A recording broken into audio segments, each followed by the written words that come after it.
Hello guys!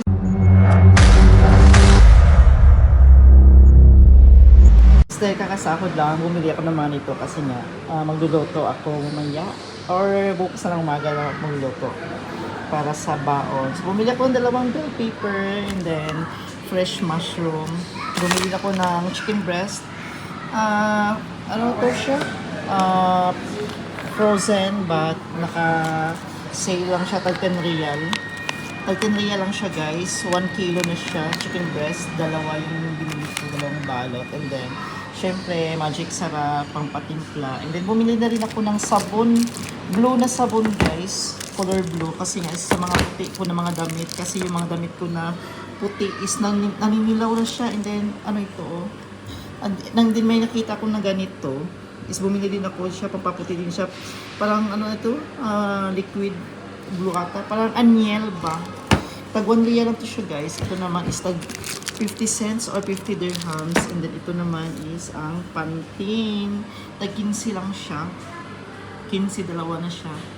So ito na guys. Magluluto ako ng pajita or fajita ba yan? Tawag nito. I don't know what is the correct pronunciation. Fajita or fajita. Yan. Magluluto ko ako mamayang gabi or bukas ng umaga. Yan. Yung natutunan ko sa Rex.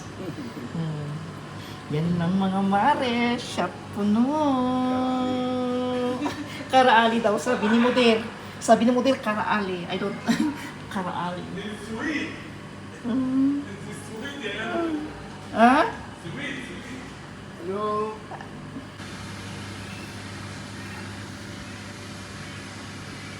So yan na nga guys, is binabad ko na yung manok ko para pagdating sa bahay mamaya, i-slice ko na lang siya para malambot na siya. Binabad ko na siya sa tubig para pag uwi ko mamaya malambot na lang at saka i-slice and then ibabad ko sa soy para mamarinate na siya kasi plano ko is bukas ko na lang siya lulutuin na pagising ko. Yan. Yan lang po.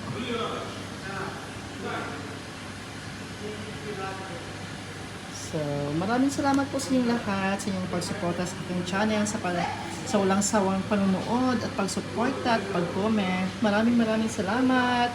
Merry Christmas advance and Happy New Year!